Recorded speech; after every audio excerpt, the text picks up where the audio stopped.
Adik-beradik pun bergaduh pasal tanah. Ada kes si ibu dihalau oleh anak sebab ibu ni tukar nama rumah pada anak, ibu ni kahwin lain. Bila cakap peguam ni, fee mahal. Macam mana kira fees ni? Kita tak tahu. Dia ada skill dia. Dia ada banyak cabang.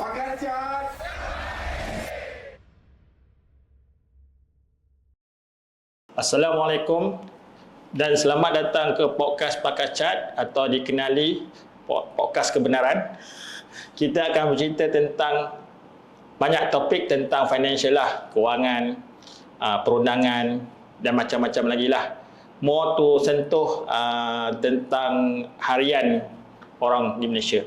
Okey, bersama saya sekarang adalah Tuan Junaidi atau dia dikenali Ustaz Edit Ju. Okey, Ustaz, boleh kenalkan diri Ustaz? Okey, Assalamualaikum warahmatullahi. Orang saya Junaidi bin Muhammad. Orang duk panggil Ustaz tu sebab berjanggut lah. Sebab ada buat urusan di Mahkamah Syariah juga. Mahkamah Syariah. Biasanya orang panggil Junaidi ataupun kalau klien panggil Tuan Junaidi lah. Tuan Junaidi. Okay. Tapi kalau biasanya boleh panggil Junaidi biasa je, tak ada masalah. Okey. Kalau panggil Ustaz tu macam janggal sangat kan. Ada je orang duk panggil je. Saya panggil Ustaz lah kita. Ustaz asal mana Ustaz? Saya asal Terengganu. Kuala Terengganu. Asal Terengganu. Sekolah dekat Terengganu dekat mana? Sekolah Menengah Agama Atas Sultan Zainal Abidin, Batu Buruk. Batu Buruk. Menengah? Di sekolah menengah lah tu. Di sekolah menengah. Jadi sekolah menengah agama. Okey tu. Kemudian sambung ke UIA. Bidang pertama dalam bidang sivil lah. Sivil. Kemudian baru buat syariah. Ini engineer sivil ke atau? Tak. Sebenarnya undang-undang sivil. Undang-undang sivil. Okey. Undang-undang sivil. Jadi saya buka firma guaman sendiri. So di bawah nama Amir Mahmud Enko di Desa Pandan. So saya salah seorang adalah pemilik lah pada Amir Mahmud Enko. Cuma saya owner di Desa Pandan. Okey. Dan saya punya background untuk guaman ni, peguam ni adalah saya menguruskan urusan tanah, jual beli tanah, loan tanah. Okey. Dan kebanyakan urusan tanah ni saya banyak urus apabila berlaku kematian dalam pusaka lah. Pusaka. Okey, menarik bab tanah So sebelum saya nak pergi tanah ni tuan, saya sebenarnya sebelumnya ada satu kes. Orang panggil lot lidi. Lot lidi. Okey. Macam mana lot lidi tuan? Saya ada satu kes yang di mana sepupu saya, bukan sepupu lah, kawan atas jauh sikit lah.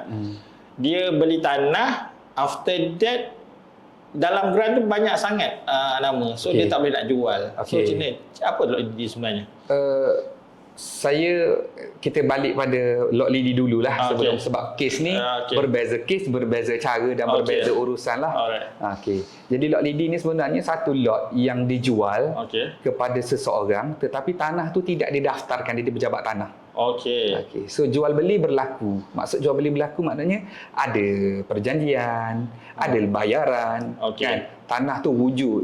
Tetapi nama kita apabila kita beli, kita tak boleh masukkan dalam geran tu.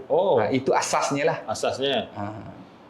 So asasnya tak boleh masuk. So tak boleh daftarkan di pejabat tanah. Maknanya contoh kalau Tuan Haji Wafi beli tanah. Contoh kalau beli dengan saya tanah. So kita ada buat perjanjian tanah. Tanah ni wujud. Kan? Lot ni wujud tetapi nama Tuan Wafi tak boleh masuk dalam geran ni. Tak boleh masuk. Tak boleh masuk. Sebab ada sekatan lah. Sebab tu kita kata lot lidi. Antaranya adalah pendaftaran tanah tu tak boleh dibuat atas rasa pertama tanah ni kecil. Kemudian tanah ni adalah tanah yang berstatus pertanian. Jadi beli boleh. Jual beli berlaku lah. Kan? Jual beli berlaku tapi apabila pendaftaran nak dibuat akan bermasalah. Mana tak boleh didaftarkan. Itu yang lot lidi tu. So kalau orang nak beli tanah, dia kata tanah pertanian, so memang tak boleh belilah tanah tu? Tak semestinya. Sebab kalau contoh, saya bagi contoh ni. Contoh. Sekarang ni contoh, kalau lah nama, saya kata saya lah penjual senang supaya penonton apa semua boleh faham. sekarang ni saya adalah pemilik tanah. Okey. Dan tanah saya ni tanah sekeping tanah. Okey. Dan saya adalah satu je pemilik. Okey. Jadi Tuan Haji nak beli tanah ni. Okey. Tanah ni kurang daripada 1 ekar. Okey. Jadi saya nak jual pada Tuan Haji satu keping semua tanah ni. Okey. Jadi boleh tak nak jual? Oh, Boleh lah. boleh. Sebab nama saya satu, saya boleh jual pada Tuan Wafi. Okey. Satu keping tanah. Kan? Tetapi kalaulah saya ada satu keping tanah yang kurang daripada 1 ekar, Okey. kita kata 1 ekar lah, saya nak jual separuh je. Boleh tak nak jual? Tak boleh lah, kecil. Kalaulah tanah ni tanah status pertanian, tak boleh jual. Sebab apa? Tak boleh masukkan nama. Okey. Buatlah perjanjian. Perjanjian boleh dibuat, tak ada masalah. Tapi apabila saya nak daftarkan nama Tuan Haji sebagai pemilik, macam contoh saya satu persatu Okey. tanah 1 ekar. Kemudian separuh saya nak jual pada Haji. Okey. Apabila saya nak jual pada Haji separuh ni, kan, nama Haji nak masuk dalam ni 1/2. Boleh tak didaftarkan? Kalaulah tanah ni tanah pertanian. Tak boleh. Tak boleh. Tak boleh didaftarkan. Okey. Bila boleh? Nanti akan tanya bila boleh. Bila boleh. Pertama sekali, kalaulah kita kata paling senang apabila tanah ni statusnya bangunan. Oh, bagus. Kalaulah status bangunan boleh transfer terus. Boleh tak ada transfer. masalah, tak ada masalah. Satu. Yang kali yang kedua adalah apabila tanah ni dipecah dua. Maknanya Junaidi, nama saya Junaidi, saya ada satu tanah, saya pecah dulu geran. Geran 1, geran 2. Kemudian separuh ni saya jual pada Haji. Boleh tak? Boleh lah. Walaupun tanah ni status pertanian. Oh, okey. Okey. So, itu asasnya lah untuk bahagian transfer. Okey, tadi Haji tanya, kalaulah banyak nama. Tadi satu nama saya kan? Betul. Kalaulah ada 5 nama untuk satu geran. Satu geran ada 5 nama. Okey. Contoh nama A, B, C, D, E. Okey. Ni satu contoh 1/5, 1/5, 1/5, 1/5, 1/5. Okey. Ini tanah pertanian. Okey. Yang Tuan Haji beli tanah mana? Contoh tanah A. Okay. Boleh tak nak beli? Boleh kot. Boleh. Sebab daripada 1/5 ni boleh tukar nama Haji. Okey. Masuk nama Haji dalam ni. Kan? Boleh tukarlah daftar. Dia tak jadi lot lidi lah. Okey. Kalau Haji beli 2 bahagian, A dengan B. A dengan B, transferlah nama Haji. Tapi nama Haji. Contoh, kalau Haji dah masukkan nama sebagai nama Haji 1/5, 1/5, dah jadi nama Haji. Okey. 2/5. Okey. Okey. Apabila Haji kata, saya tak nak lah. Saya nak jual separuh je balik. Boleh tak? Nak jual balik pada orang. 1/5, 1/5. Dah jadi 2/5. Haji nak jual balik pada orang lain. 1/5 je daripada tanah ni. Daripada tanah pertanian. Boleh ke tak? Jadi tak boleh. Tak boleh pula. Tak boleh. Macam mana tak boleh? Tak boleh sebab Haji dah memiliki 2/5 daripada tanah. Dia tak boleh pecah bahagian tu. Kecuali tanah ni tanah bangunan. Kalau status bangunan tak ada masalah. Haji boleh. Kalau contoh Haji dapat berapa je daripada nilai ni, jadi daripada yang Haji punya ni boleh. Nak bagi berapa pada orang, nak jual berapa pada orang. Bermaksud kalau macam ni, maksud dia kalau kita dah beli tanah tu 25, maksud kita akan, kalau kita buat rumah dekat tanah pertanian. Risiko ni adalah besok kata, aku tak ada duit, aku nak jual rumah ni, memang tak dapat jual lah. Okey. Sekarang ni contoh, kalau nak jual rumah tu boleh. Sebab 2/5 tu nama kita. Tetapi tanah tu tak boleh. Tanah tu kita nak contoh. Kalau tanah dengan rumah 2/5, kita kena jual semua. 2/5 ni kita kena jual semua. Kita tak boleh nak jual 1/5 daripada 2 bahagian ni. Memang kena jual 2/5 lah. 2/5. Semua. Walaupun tanah pertanian maksudnya boleh jual juga. Boleh jual, tak ada masalah. Sebab tu kita nak kena faham. Maknanya kita balik pada lot lidi tadi. Lot lidi adalah jual beli yang tidak boleh didaftarkan di pejabat tanah dan nama tak masuk dalam geran. Tak ada dalam sistem pejabat tanah. Okey. Faham. So, senang cerita kalau ada tanah pertanian, tuan tanah tu boleh jual lah. Asasnya kalau nama dia ada, dia boleh jual, tapi boleh jual semua bahagian dia. Tapi kalau nak jual sebahagian, kita tengok. Contoh kalau tanah tu luas, maknanya ada 2 ekar. Nama dia ada 2, maknanya satu orang ada 2 ekar, dia boleh jual 1 ekar.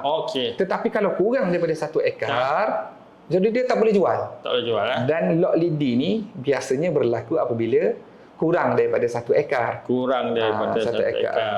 Jadi itulah yang saya harap dapat menjawablah soalan pasal lot lidi ni. Maksud dia contohlah, kalau kita ada 2 ekar yang macam tuan cakap dia 1/5, 1/5, dia pun boleh buat macam tu asalkan owner tu jual pada 5 orang tu. Betul. Maknanya kalau bahagian saya 1/5, saya boleh jual bahagian saya. Saya boleh tukar nama. Tapi kalaulah saya ada 2/5, saya nak jual separuh daripada bahagian saya. Tak boleh. Tapi kalau yang ada 1 ekar tu, dia nak pecah tanah dia tu nak jual ke orang. Dia nak pecah, contoh kalau dia ada 1 ekar, macam saya tadi ada 1 ekar, saya boleh pecah 4 geran. 4 geran. Daripada 4 geran, lepas siap geran tu ada, saya boleh jual 1 geran tu. Tak ada masalah. So penting untuk penonton dan orang ramai tahu, kalaulah jual beli nak dibuat, pastikan nama orang tu ada di dalam geran, dan apabila nak transfer mesti semua bahagian dia tu nak dijual. Kalaulah sebab kita cakap pasal lot ni benda kecil. Lot kan, dia bukannya tanah yang besar. Dia bukannya ladang, dia bukannya kebun kan. Jadi dia akan kurang daripada 1 ekar. Begitulah asasnya. Maksudnya yang tak apa, maksudnya ada 2/5. Soalan ni macam nilah. Orang tu ada 2/5 tanah, dan lepas tu dia nak jual 1/5. Tak boleh. That's why bila dia buat perjanjian, dia jual tapi dia nama tak ada masuk sebab dia tak jual semua. Tak boleh, semua bahagian.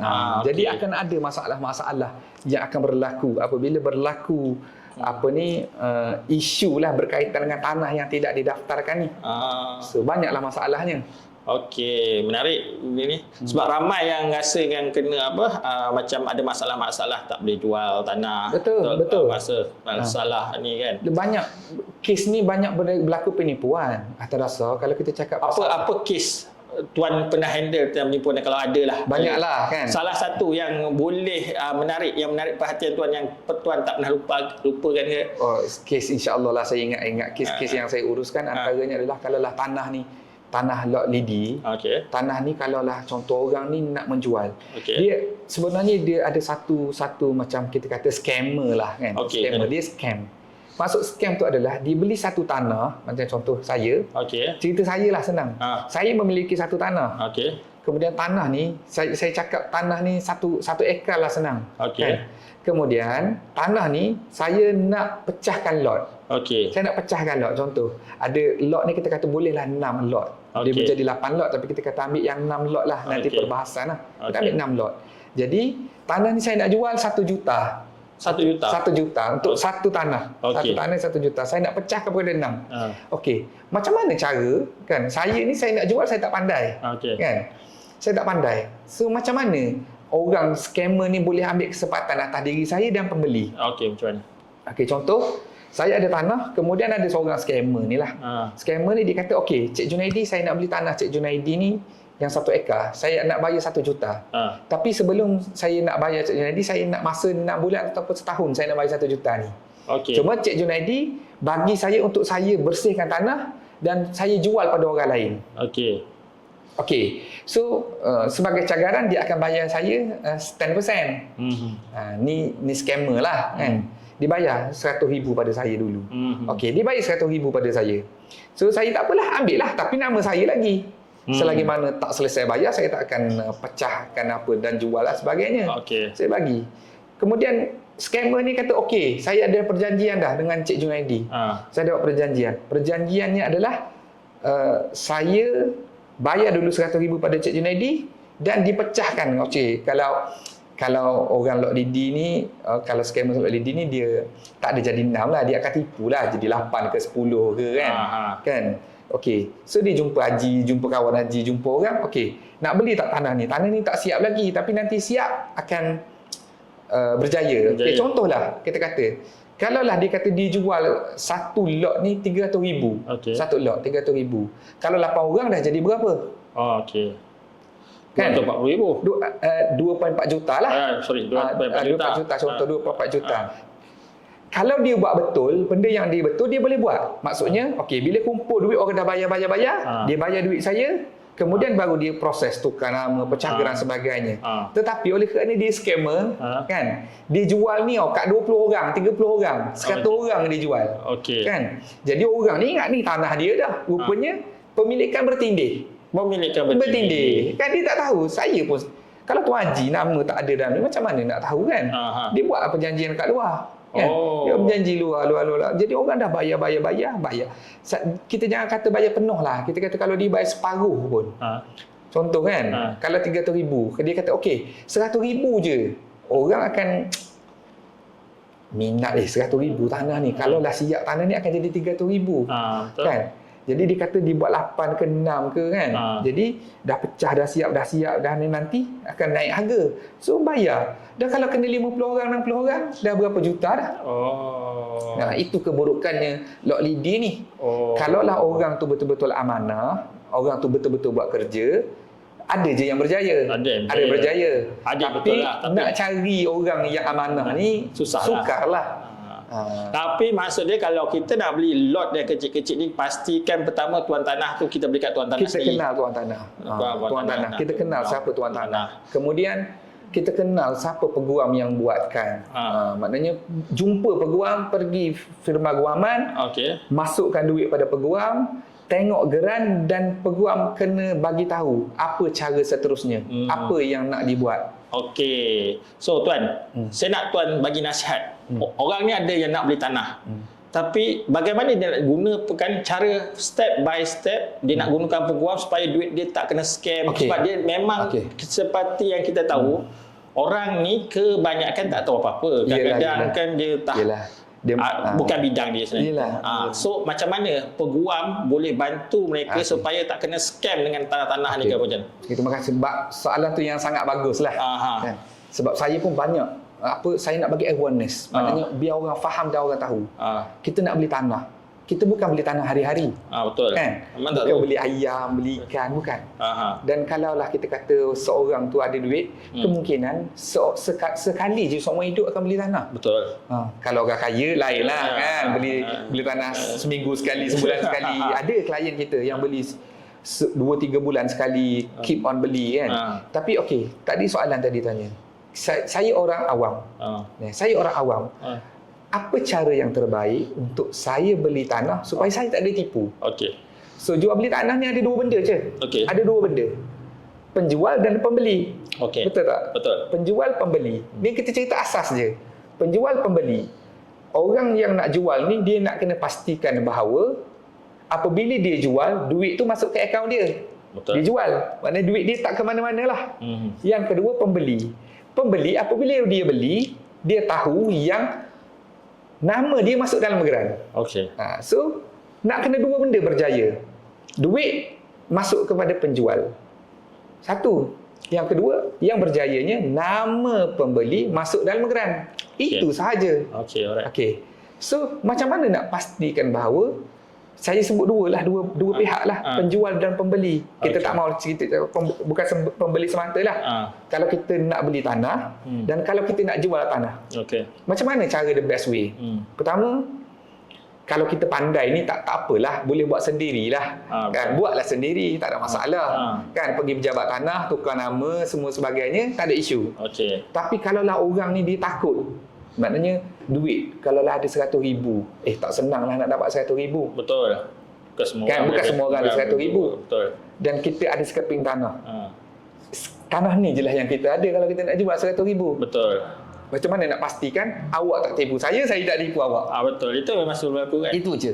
Jadi lantiklah peguam. Kalau boleh lantik peguam yang berdaftar. Apa maksud saya peguam berdaftar? Peguam yang nama dia ada di dalam majlis peguam dan dia faham berkaitan dengan jual beli tanah. Sebab ada bukan semua orang faham pasal tanah kan. Okey. So, satu, cari peguam yang tahu pasal jual beli tanah dan pastikan anda kenali peguam anda. Saya kata tadi, saya banyak bagi awareness, kata sebelum nak jual beli tanah ke nak buat apa-apa, kenal dulu peguam.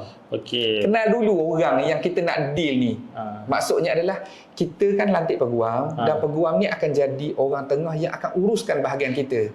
Kita nak pastikan bahawa betul tak orang ni nak ambil duit aku, nak uruskan duit aku, ataupun dia nak tukarkan nama tanah aku pada tanah orang lain. Satu. Yang kedua, bila kenal peguam, pergilah ofis peguam tu. Kan? Pergi ofis peguam. Kenapa? Sebab kalau apa-apa berlaku, boleh cari dia dekat ofis. Kan? Tengok tengok, makna ambil masa sikit. Kan, biarlah kita cerewet. Biar kita cerewet, tak apa. Jangan risau cerewet.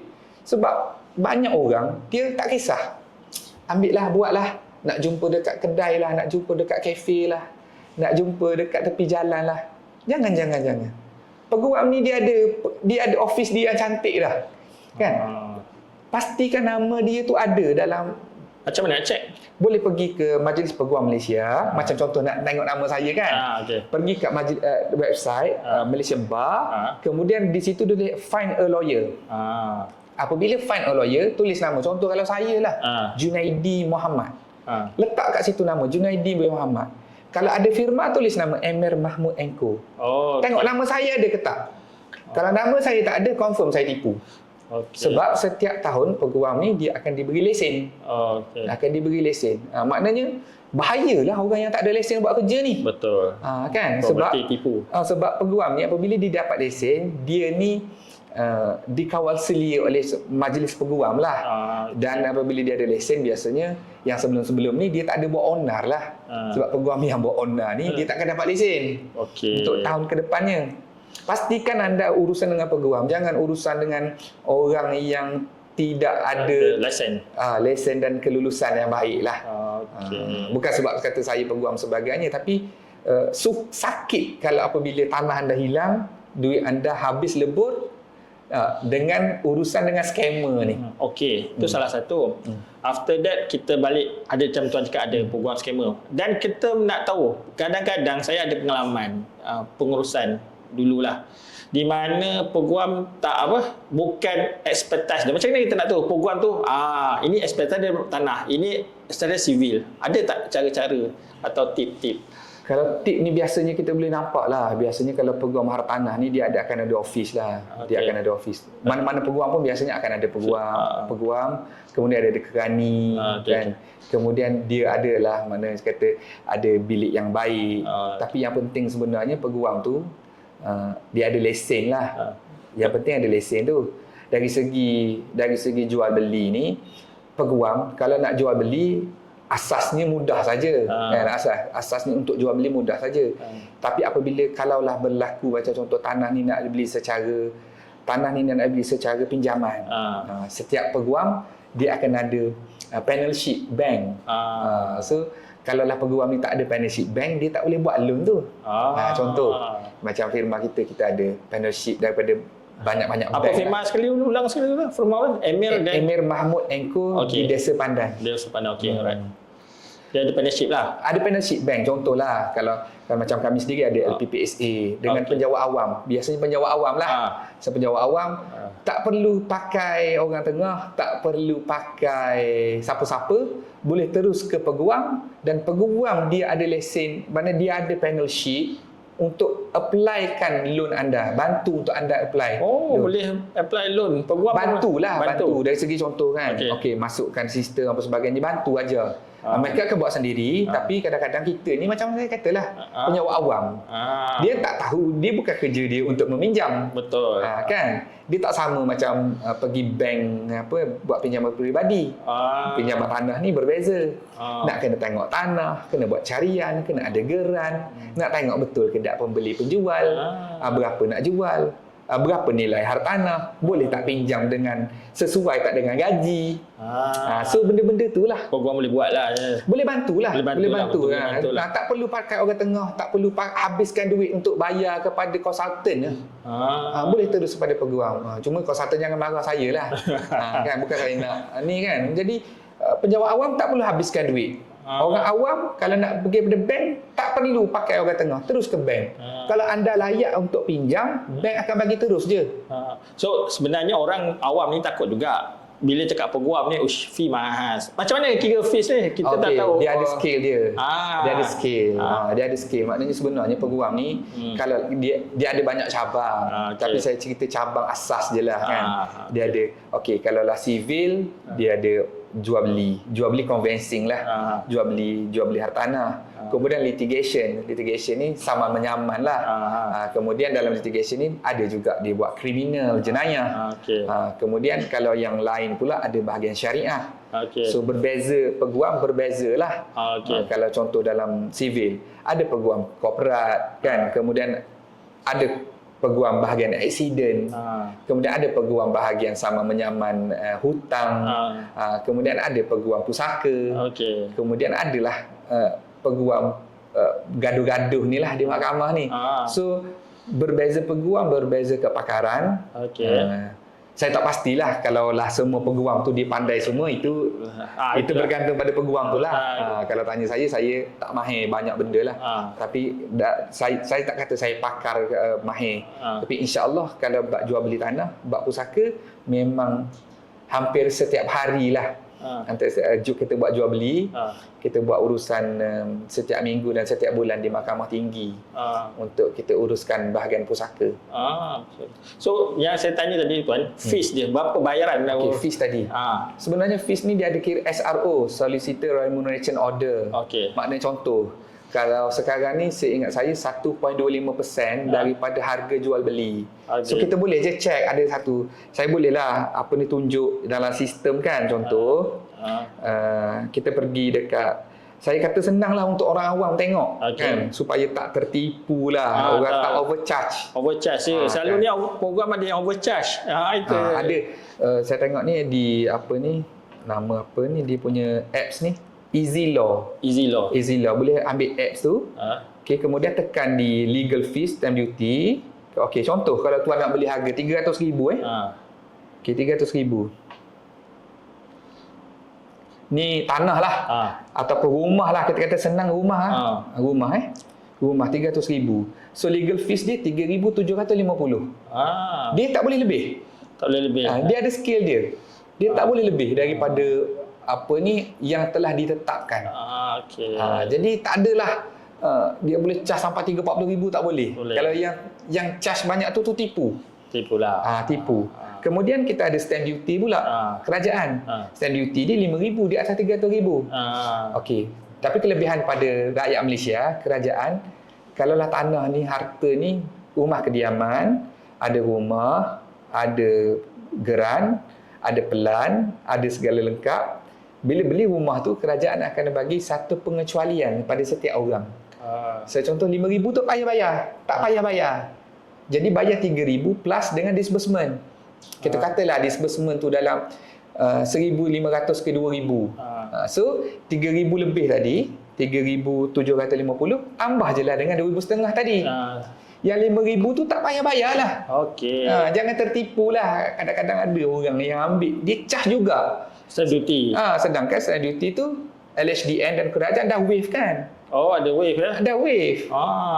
Itu kena, itulah macam nak kena tahu dan faham lah. Macam mana setiap ada wave, boleh tuan terangkan lagi detail lah macam mana nak tahu wave tu berlaku? Maksud dia ada tanah, ada grant, ada nama, dia jual rumah. Contoh, dia akan ada dua, satu penjual dan pembeli. Kalau saya pembeli, saya kena bayar satu tadi 3,750. Kemudian saya nak kena bayar cukai, daftar dan sebagainya di pejabat tanah. Yang ketiga, saya kena bayar di LHDN, stamp duty. Stamp duty jual beli lah. Tadi dalam 5,000. Kalaulah saya ni pemilik yang pertama. Saya pemilik yang pertama. Saya baru beli. Saya baru nak beli ni. Mana pembeli yang pertama kali lah. Saya nak beli dengan Tuan Haji. Saya nak beli. Jadi saya boleh minta dengan, tapi peguam lah akan bantu untuk selesaikan. Saya nak beli tu, saya kena bayar RM5,000 kepada kerajaan di LHDN untuk buat tukar nama, proses tukar nama tu. Untuk saya pemilik yang pertama, kerajaan akan bagi waive, akan bagi pengecualian untuk pembelian tu. So 5,000 tu tak payah bayar lah. Yang 3,750 tu kena bayar lah. Ada juga klien, saya tak perlu bayar. Firma legal fees kena bayar lah. Disbursement tu kena bayar. Duty saja. Sebab ada orang yang dia bayar bersekali dengan benda tu. Ada klien saya baru ni, ada seorang. Dia bayar semua. Kan bila kita hantar quotation tu dia bayar semua. Saya kata tak boleh lah, dia hantar saya dalam 6,000. Saya kata tak boleh, kena pulang balik. Alhamdulillah lah Allah bagi saya kekuatan. Saya kena pulang lah duit orang kan. Ada orang dia tak dah bagi, dia tak ambil je lah. Tapi tak boleh. Sebenarnya memang dia tahu, maknanya boleh check lah di LHDN. Wave tu boleh 6,000 tu okey pulang balik. Untuk orang kali pertama, rumah kedua jangan buat lah. Tak boleh lah. Saya pertama sama kan. lah. So ambil peluang ni. So sama juga dengan orang yang menjual. So contoh kalau tuan adalah rumah yang pertama jual, dalam masa 5 tahun tuan jual, tuan kena bayar cukai. Dia panggil cukai hasil jualan tanah. CKHT. Ataupun kalau English dia panggil RPGT, Real Property Gain Tax. So tuan boleh minta pengecualian juga untuk sekali. Oh, kali pertama boleh juga? Boleh sekali pertama. Oh, ingat kena. Tak kena. Tak kena. Jadi ada juga yang bila saya tak mau cakap lah peguam ke apa ke, dia tak bagi duit tu. Dia claim tapi dia tak bagi. Duit tu. Maksud dia kalau saya kali pertama nak jual ni, dia tak ada masalah harus PGT sebab kita boleh waive kan? Betul? Boleh minta waive. Kena minta waive. Waive ni boleh. Kurang daripada 5 tahun boleh minta waive untuk seorang. Untuk seorang. Sekali lah, bukan untuk seorang. Sekali untuk seorang. Sekali untuk seorang lah. Okay, ini untuk within 5 years. So banyak lah kalau nak isu kan. Tapi kembali tadilah kepada fees tadi. Fees tadi tu dia ada scale dia. Dulu rendah dalam 1%, sekarang 1.25%. Kalau siapa nak tahu lebih lanjut sebab harga berbeza, boleh masuk di AZ Law atau pergi ke tuan boleh lah. Boleh saya boleh bantu apa yang saya boleh bantu lah. Okey, menarik saya ni. Tapi dalam ni tuan buat tanah ni tuan, sebenarnya termasuk juga pusaka kan?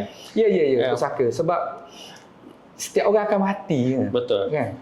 Pemilik. Maknanya contoh kalau saya sendiri, saya Junaidi, saya ada tanah dan saya akan matilah. Dan apabila saya mati, saya ada isteri, saya ada anak-anak, kan?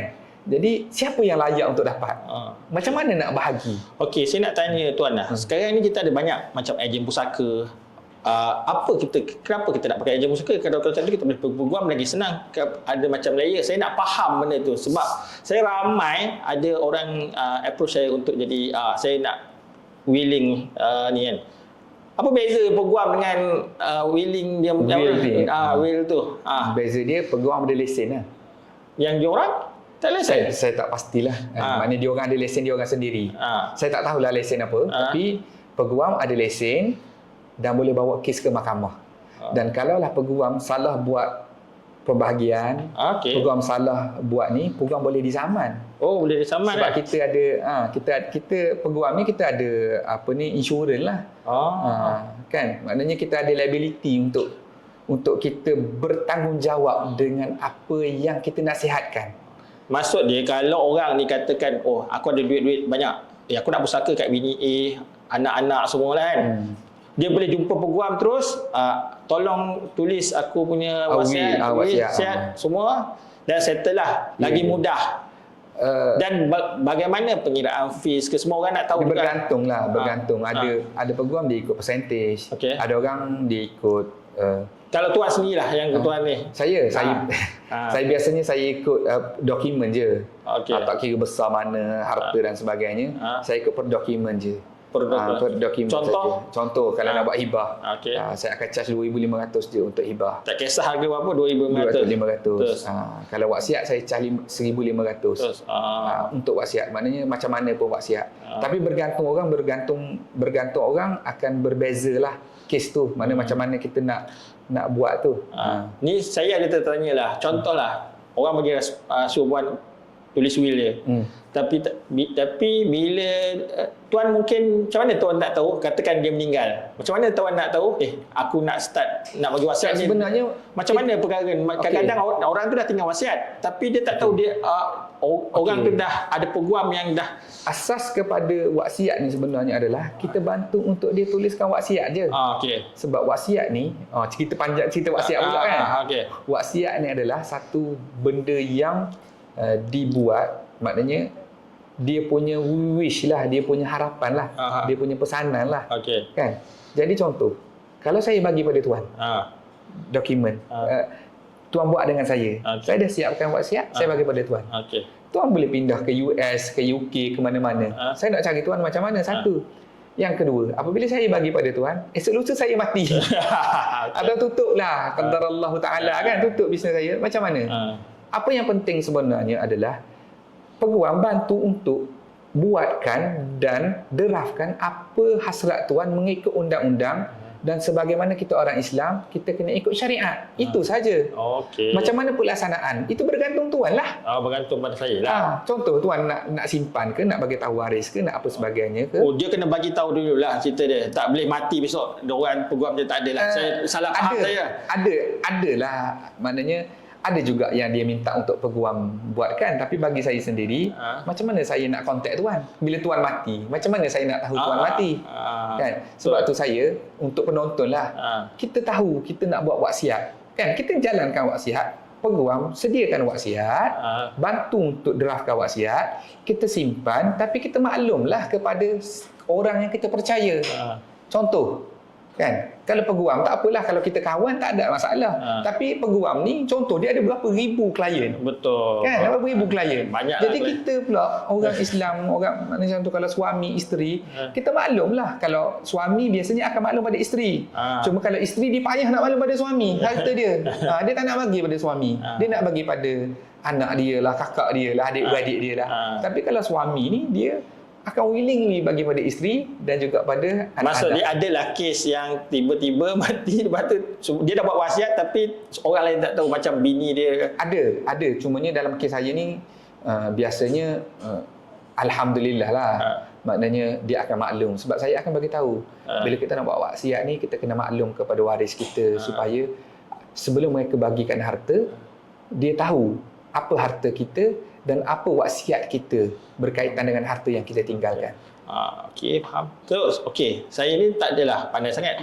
So kalau wasiat ni, kalau dia tak ikut, katakan dia ikut, kata wasiat ni dengan faraid tu, kalau kita dah wasiat, tapi dia tak ikut, macam tak ikut faraid, macam mana tu? Saya pun tak faham sangat. Okey, kita macam mana tu? Dia kalau wasiat ni pula, kalau wasiat ni tadi, contoh, sebelum orang apabila berlaku kematian kan, pertama sekali kita kena selesaikan jenazah, kan, sembahyangkan, kemudian kita kebumikan.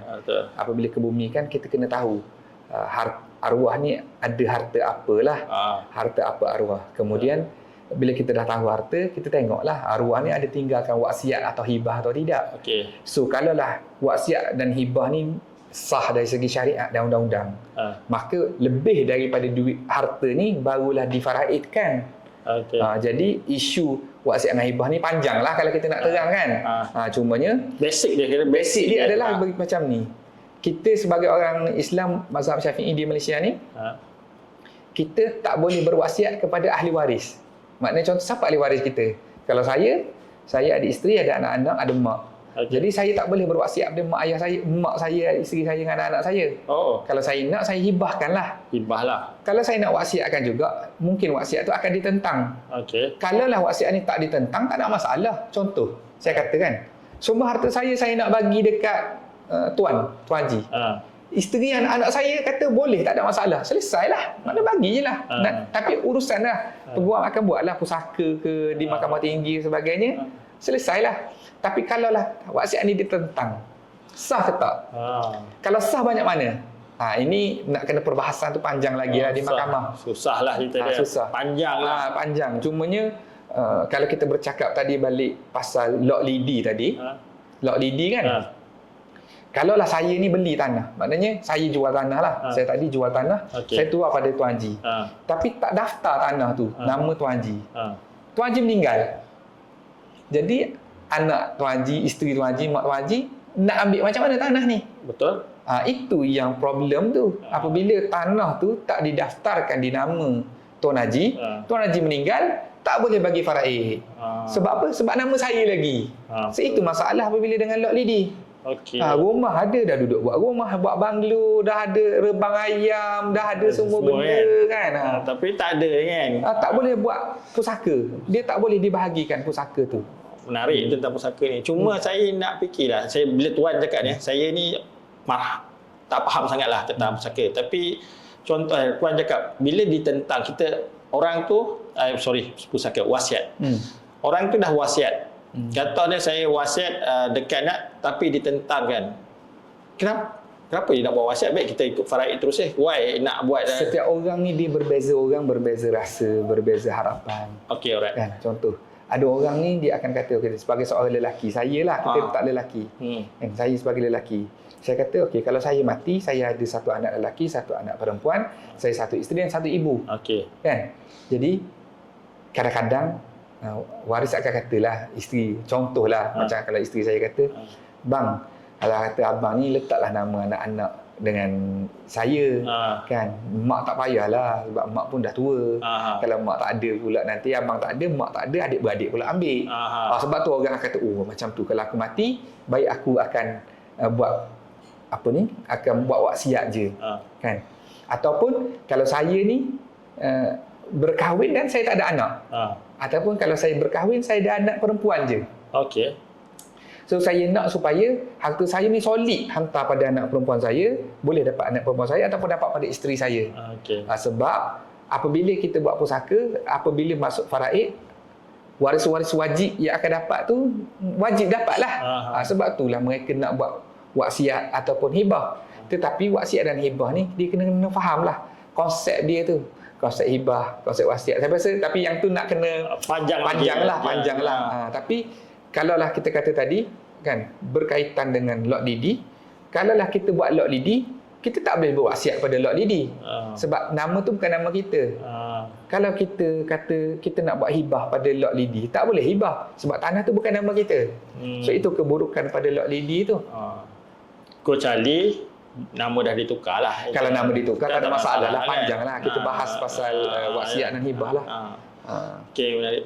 So, saya nampak tuan punya ni mesti banyak boleh tuan cerita pengalaman yang paling dahsyat dan puan sepanjang wasiat ke yang buat puan pening kepala tak tidur, ada tak atau tak ada? Semua settle dengan lagi balas. Alhamdulillah lah setakat ni apa yang boleh saya kata, saya pernah uruskan tanah yang warisnya ada 150 lebih. Ada 153, 154 orang waris. Waris yang ramai. Tanah ada 34 tanah. Itu yang bukan. 34 keping tanah. So kita nak pecahkan, macam mana kita nak pecahkan, macam mana kita nak dapatkan tanda tangan waris, macam mana nak dapat persetujuan waris. Kan? Tapi alhamdulillah tanah ni semua nama tok nenek dia orang lah. Seorang nama lelaki, kan. Nama ni daripada nama tu ada kematian pun dah berlapis lah. Berlapis lah. Tapi alhamdulillah tanah ni nama si mati dan waris-waris ni dah dikenal pasti siapa. Kita dah dapatkan perintah satu, perintah faraid dah dapatkan satu. Kemudian dapat juga perintah surat kuasa takbir. Kemudian ini adalah perintah untuk turun milik. Jadi semua waris-waris ni dia akan bahagilah. Lama tak kerja tuan? Kalau berlapis-lapis tu? Yang di tangan saya ni oleh kerana adalah beberapa isu dalam 2 tahun lah. 2 tahun juga. 2 tahun lah. Di tangan saya lah. Tapi leceh lah kerja dia. Kalau waris bagi kerjasama, alhamdulillah. Saya pernah buat kes kematian. Dah berlaku 80 tahun dah kematian. 80 tahun. 80 tahun kematian. Alhamdulillah waris-waris bagi kerjasama dan tanah tu di atas nama si mati. Tanah ni dah kerajaan yang ambil. Jadi duit tu masuk ke nama si mati lah. So waris-waris nak claim tanah ni. So macam mana?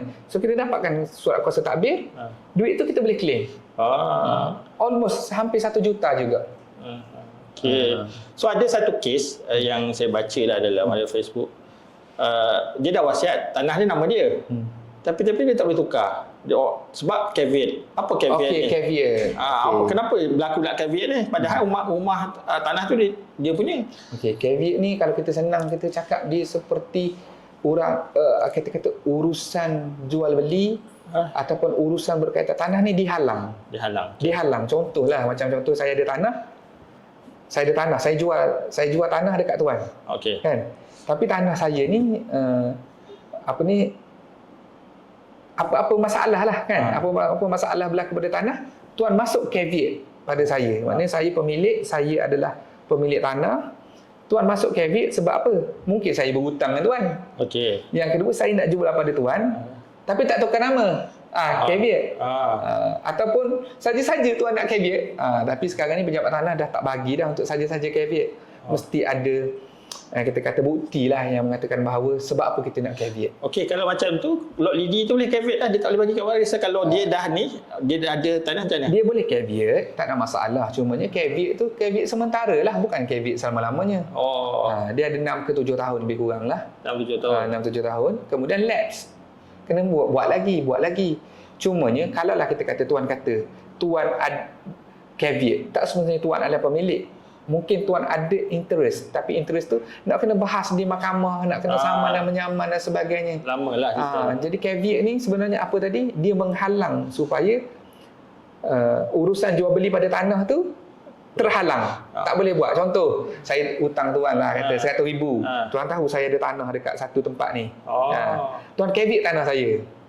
Nanti, saya tak boleh nak jual tanah saya ni. Kan?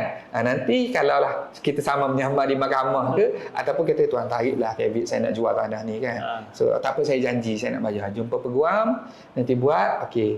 Selesai saya tarik caveat, Tuan bayar. Tuan tarik caveat, saya bayar. Gitulah. Okey, maksud dia, kes ni best lah saya dengar. Sebabnya caveat ni adalah satu yang menariknya. Saya nampak lah lubang ni adalah kalau ada orang hutang 100,000, saya tahu dia ada tanah ke apa-apa kan.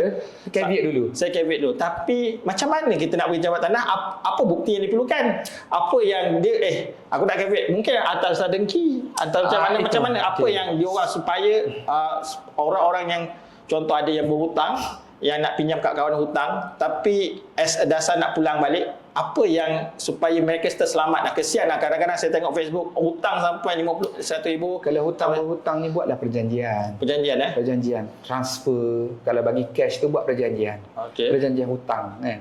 Perjanjian tu kena jumpa peguam ke kena ada? Kalau buat sendiri tak ada masalah. Boleh buat sendiri. Tak ada masalah, buatlah sendiri, tapi terma yang disebut tu mesti jelas lah. Siapa berhutang, bila nak bayar, macam mana kalau tak bayar, macam mana bagi, macam mana nak pulang. So bila ada perjanjian dan perjanjian tu dibawa stamp sebagainya LHDN. So contoh kalau apa-apa berlaku, contoh kalau saya mati, saya berhutang dengan Tuan. Saya mati, paling kurang Tuan boleh bagi tahu pada waris saya. Junaidi ada berhutang dengan Haji sebagainya banyak mana kan. Ataupun kalau saya kata saya perangai lah, kita ni orang berhutang ni mula-mula okey, dari bagi duit baru perangai. Betul. So buat perjanjian. So kalau kata okey, Haji saya ada tanah kat sini lah. Maknanya kalau if anything tanah ni ambil lah. Kan? Jadi buat perjanjian yang elok. Kalau ni nak masuk caveat dulu. Kalau saya tak ikut perjanjian, tukar nama. Kalau tak boleh juga bawa ke mahkamah lah. Okey, faham. Dia masuk dia caveat ni menarik. Adakah perlu stamp duty ke ataupun just kita dia the best way is masukkan stamp duty lah. Stamp duty lah. Daftar bayar stamp duty. Tapi kalau macam kecil-kecil tu tak balik pula. Macam adalah orang mungkin nampak macam orang macam kita 1,000. Tapi yang macam hutang 1,000, 2,000 pergi stamp duty ke, ada tak cara untuk diorang ni tutup hutang? Sebab ni kita bukan semua ni orang-orang bukanlah semua yang senang. Ada yang 1,000 tu macam 1,000 dia orang. Payah-payah macam ni je kan. Saya nak ajar lah kan. Mudah. Pergi dekat ChatGPT tu, tulis siapa hutang, contoh nama saya, nama Tuan, berapa hutang, berapa nak bayar, bila nak bayar. Okey. Buat satu surat tu, satu buat tanda tangan, sign, hantar dekat WhatsApp masing-masing, lepas tu print screen. Kata okey, Tuan Haji, saya berjanji, saya berhutang Haji 100,000, saya akan berjanji bayar pada 3 bulan 6 2026. Print screen, hantar, simpan. Itu pun dah satu pengakuan dah. Maksudnya bolehlah kita pergi kat sana untuk caveat pakai bukti yang ada. Boleh. Sebab kalau cerita nak pergi stamp duty ke apa kan, dia kadang-kadang orang-orang yang ni dia tak ada lah kan. Kadang-kadang yang hutang 1,000, 2,000. Tapi berbaloi ke hutang 1,000, 2,000 pergi caveat? Caveat pun kos juga. Kos juga? Kos juga, nak kena bayar pejabat tanah. Ada cara lagi boleh mereka tuntut tentang hutang-hutang diorang ni kalau yang 1,000, 2,000 ni? Tak boleh lah? Memang habis-habis cantik. Biasanya kalau dalam mahkamah ni sama menyaman, dia akan bermula dengan, kalau di bahagian kewaman lah, 5,000 dan ke atas lah. Setakat kecil-kecil ni hilang lah. Runcit-runcit ni qadarullah ta'ala dah. Tapi yang besar, kalau hutang besar kita boleh buat caveat. Antara caveat lah sama. Caveat tu berapa dia kos sebenarnya selalunya? Biasanya peguam akan ambil dalam 1,500 lah keseluruhan untuk satu tanah. bayaran pejabat tanah, bayaran kos guaman dan sebagainya. Untuk satu tanah RM1,500. Lebih kurang untuk itu tak ada skill lah kan. Itu skill setiap peguam akan berbeza lah. Oh, macam tu ambil RM1,500 lebih kurang lah. Saya boleh review lah kot. Okey, menarik tuan. So selain selain pusaka, tuan buat apa lagi? Tak adalah. Saya banyak buat loan lah. Saya buat loan. Saya akan buat apa ni? Kalau rumah yang kita kata strata, kita buat perfection. Kita buat contoh. Kan ada berlaku selain daripada kematian ni, banyak juga orang tak tahu kan. Macam mana nak cari harta ayah dia. Macam mana apabila harta ayah dia ni masih dalam pinjaman bank. Macam mana nama dia dengan bank lagi. So contoh, kalau lah berlaku kematian pada saya pinjam dengan bank. Kemudian bank dah bayar, maknanya takaful dah bayar semua dah. So boleh tak jual lagi harta tu? Jawapan dia tak boleh jual lagi. Sebab apa? Sebab pemilikan tu tak bersih. Sebab masih ada nama bank. So macam mana nak buang nama bank? Kena buat discharge of charge. Ataupun dia panggil buang gadai ataupun batal gadai. So ni kalau nak buat sendiri boleh, tak ada masalah. Bolehlah buat sendiri. Tapi susah lah. Setiap orang akan katalah macam ada orang mampu buat, silakan buat. Tapi kalau orang kata saya tak tahulah, tak mampu nak buat, okey. Bawa pada peguam, bawa pada dokumen yang berkaitan, peguam akan bantulah untuk selesaikan. Maknanya buang nama bank, kemudian uruskan pusaka. Kalau nak jual harta tu, peguam boleh minta perintah untuk jual. Kalau nak masukkan nama adik-beradik, peguam akan bantu untuk minta perintah mahkamah untuk letakkan nama turun milik untuk adik-beradik. So luaslah benda tu. Luas. Berkaitan dengan tanah rumah ni, dia terlalu luas untuk diceritakan. Tapi menariklah. Menarik, memang menarik. Tapi setakat itulah saya dapat, banyaklah ilmu saya dapat tentang caveat lah, tentang lot lidi lah, tentang ni sebab pusaka, wasiat hibah, hutang orang kan. Caveat dari tanah kita boleh banyak hutang lah, inilah. Sebab banyak orang akan bergaduh adik-beradik sebab rumah. Akan bergaduh adik-beradik sebab tanah.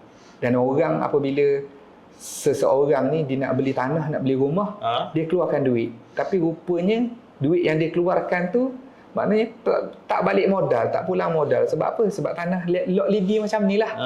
Kan? Better kalau nak beli, katakan kita tak tahu. Contoh, saya rasa macam ni lah. Kita nak beli tanah, terus pergi ke peguam.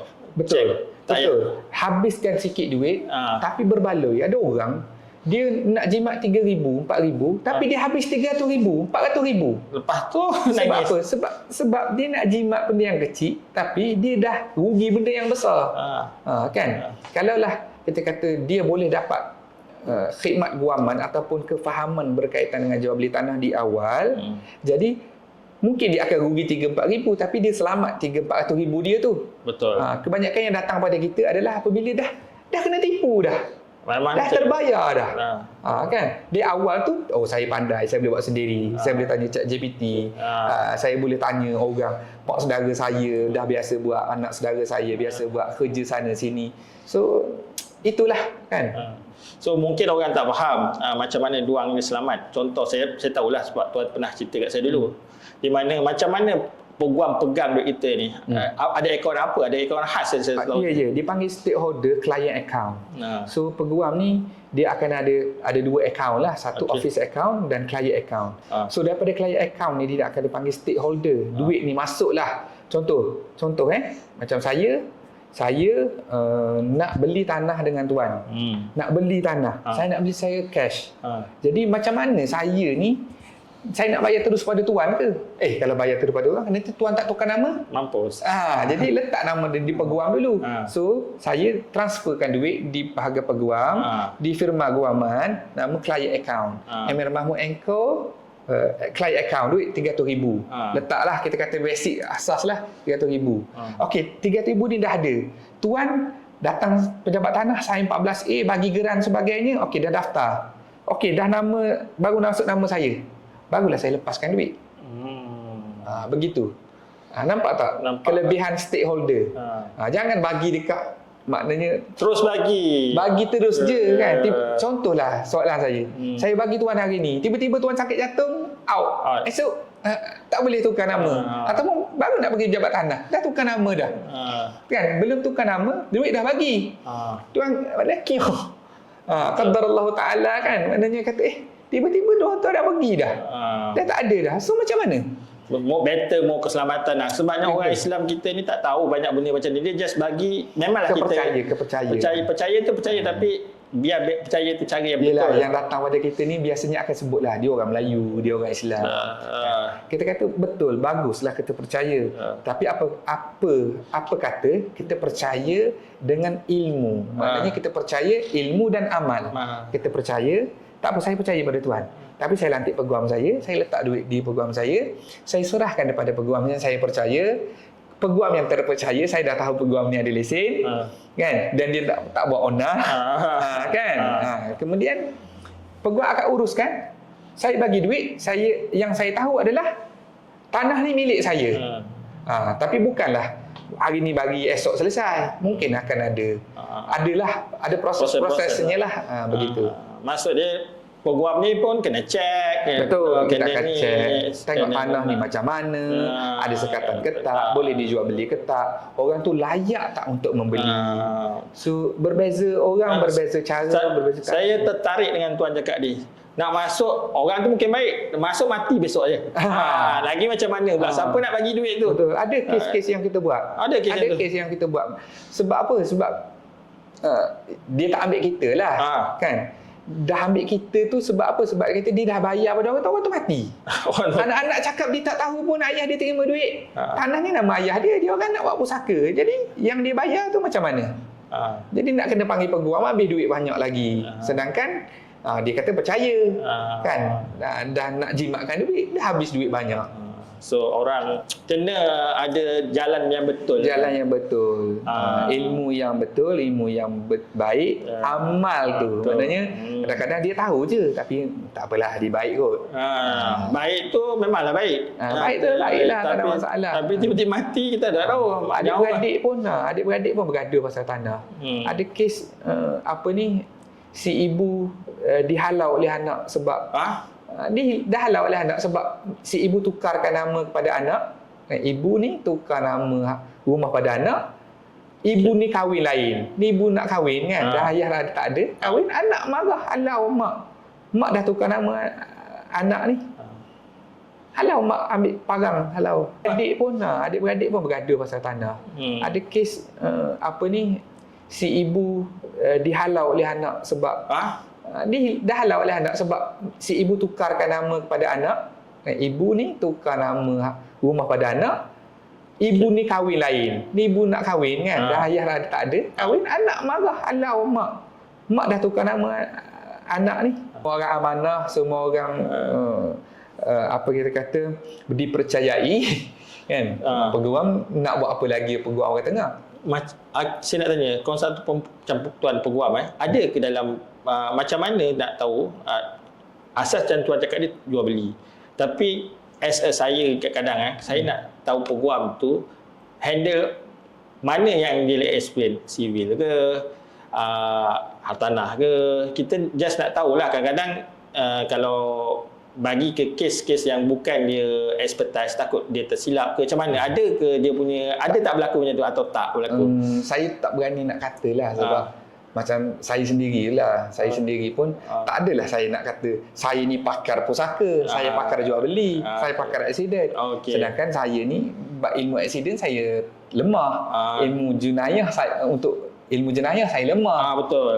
Kan? Jadi setiap orang ni peguam ni sebenarnya kita jual beli ni kita boleh tahulah macam orang jual beli.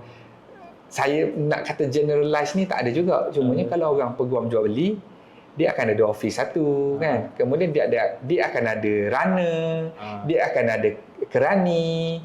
Kemudian kerani pula boleh buat urusan jual beli. Maksud urusan jual beli dibantu peguam lah. Uruskan dokumen. Kalaulah peguam tu berseorangan, mungkin dia berbeza peguam lah kan. Mungkin kalau dia tak tahu, dia kena tanya kawan dia lah. Tapi sebagai orang